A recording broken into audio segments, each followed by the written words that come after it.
Hi, and welcome to this week's episode of Let's Talk Sports podcast with me, Lucia. The NFL draft is within the next couple of hours.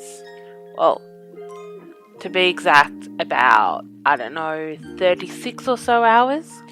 So, I am so looking forward to this draft. I don't know, there's just so much intrigue. I really wonder who the Jets are going to take at number 2.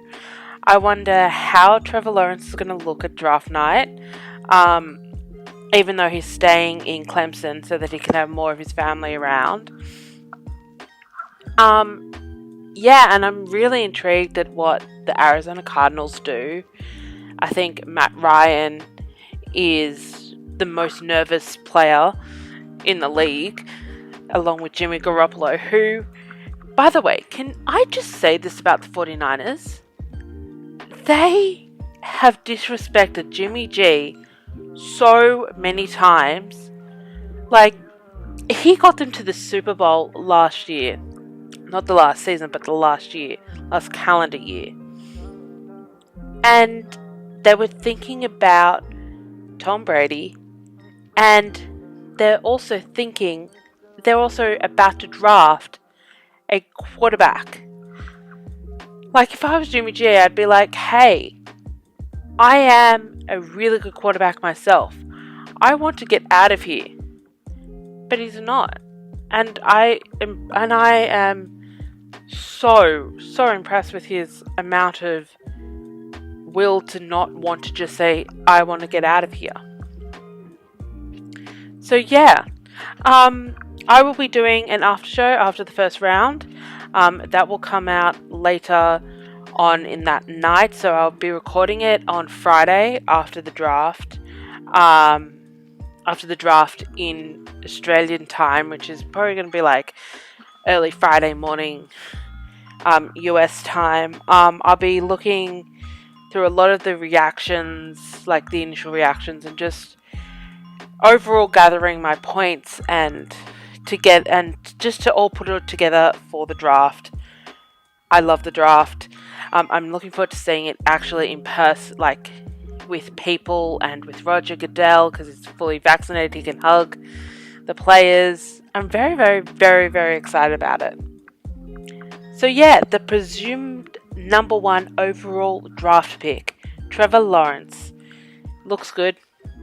Had a really interesting Sports Illustrated article. I haven't actually fully read all of it yet because I've been busy with my job at the moment. It's getting near to very pointy end. So I'm going to be reading that tomorrow pre-draft. Reading all of it tomorrow pre-draft. So I'm looking forward to seeing him at the draft. He is staying in Clemson, which is more of a family and friends thing, so he can be around with his wife, who, he's getting married at 21. He's got his head on straight. He's an incredible human being, and plus he's very good looking. He's incredibly good looking. Just me being the typical female that we are, because the double standard is incredible. But that's not something that I will discuss here. That's more for outside of this. But yeah, I'm looking forward to seeing how Trevor Lawrence looks, whether he wears a suit, whether he's on the practice field, or whether he's in his house in Clemson. I'm looking forward to seeing him. He is going to be the first overall draft pick, and it's going to be fun. Is Julio Jones on the move? Now, the Arizona Cardinals have come out and confirmed that he is. Where would he be going to? The Cardinals.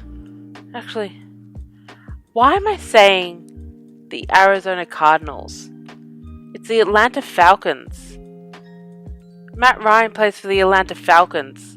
Kyler Murray plays for the Arizona Cardinals. Oh my god.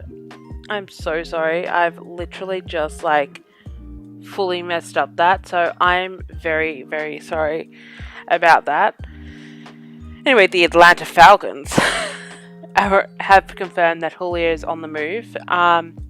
They have a really bad cap situation at the moment, and with Matt Ryan taking up a hell of a lot of money,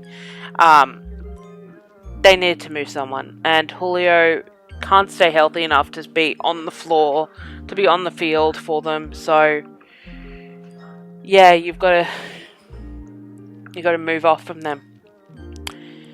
So I'm going to be talking about something that I only talk about very occasionally, and that's because I only really care about one team, and I think that is with a lot of baseball fans, is that they only really care about one team, and that's baseball. The Dodgers-Padres series was awesome, and it could actually save baseball. Those two teams could save Major League Baseball. They are fun, they're chippy, they talk back at each other, it's literally like watching the Lakers and Celtics go at it. You have no idea what's going to happen. In any given Lakers-Celtics game, you have no idea what's going to happen. And that's what the Dodgers and the Padres are going to feeling like. Trevor Bauer is an incredible pitcher. I'm so glad the Dodgers got him. So glad. So yeah, I'm learning more and more about baseball as the years go on. Just to be perfectly honest, I literally only care about the Dodgers. I don't care about any other team. And I listen to a lot of New York sports talk radio, and they talk a lot about Mets and Yankees, and I'm using that more as knowledge for the future, for the future in the and knowing more about baseball. And in saying that, the Yankees are actually struggling. And it's kind of weird seeing the Yankees struggle. I'm not gonna lie. I'm a Dodgers fan, but I keep an eye on the Yankees because they're the Yankees. They're the 27-time world champions. But yeah, they're struggling. And you know what? Actually quite enjoying seeing them struggle. Not gonna lie to you. I am enjoying it. Anyway, let's move on to stuff that I actually know more about, and that is basketball. The Lakers are in trouble. Even though AD is back.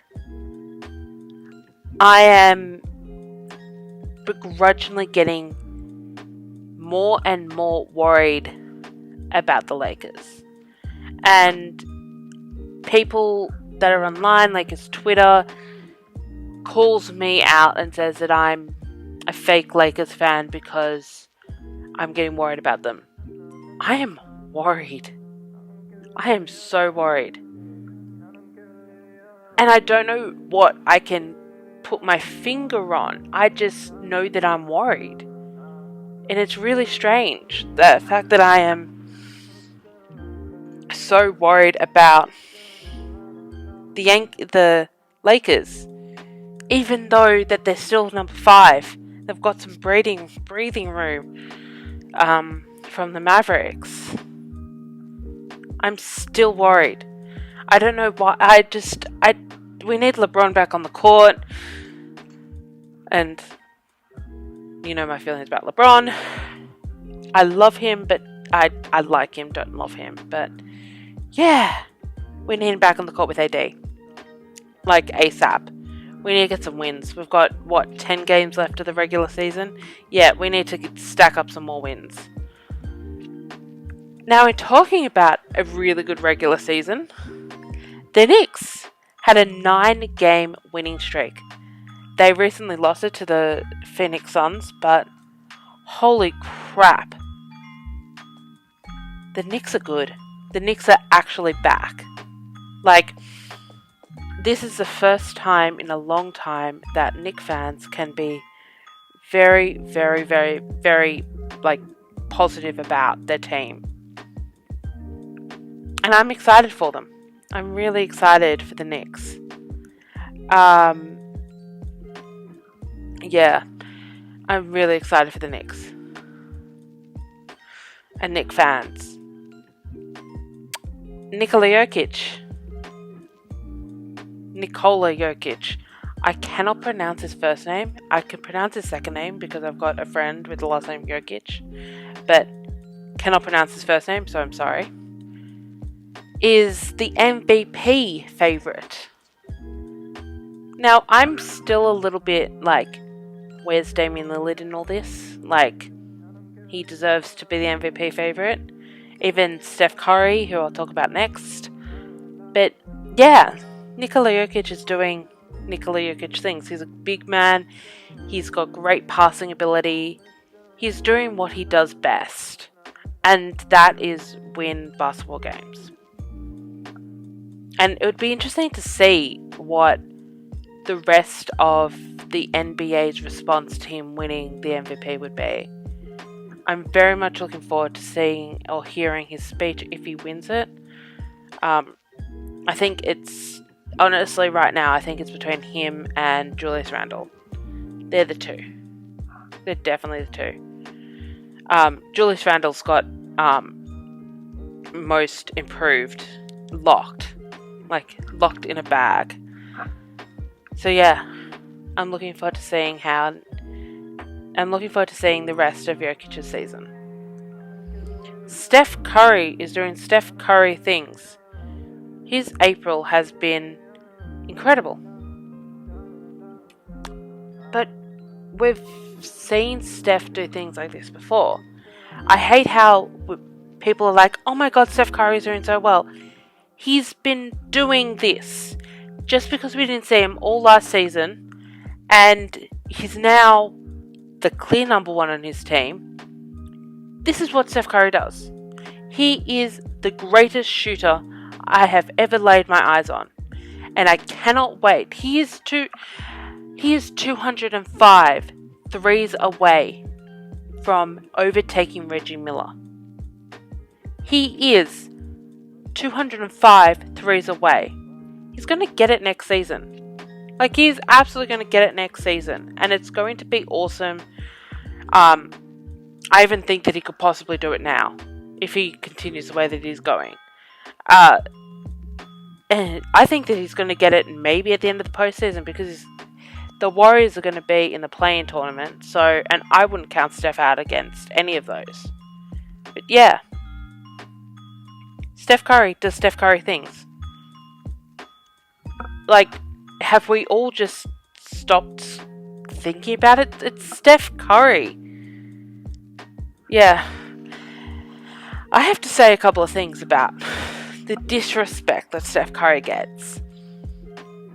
He has revolutionized the game on a level that is greater than what anyone has ever done. And I'm not calling him the GOAT. I'm not calling him that. I'm saying that he has revolutionized the game. I have, in my personal life, I nanny as a part of my job. The kids that I nanny look up to Steph Curry over LeBron. Because they love the fact that he makes it fun. He is an incredible shooter. And he makes you believe that you can do it. What is relatable about any other superstar? I even think, and I love Kobe Bryant. You guys know how much I love Kobe. I think that Steph is the most relatable, most incredible, most wholesome superstar the NBA has ever had. And I'm so proud that I get to watch Steph Curry play basketball. It's incredible. It really is. The game of the week. Clippers versus Suns. 2 versus 3 in the West. I'm looking forward to watching it. It's going to be fun, as always. Chris Paul and Devin Booker are going to just light up the Clippers, which will make my heart happy. So that is all for this week's episode of Let's Talk Sports podcast. I will catch you for the draft after show. Bye.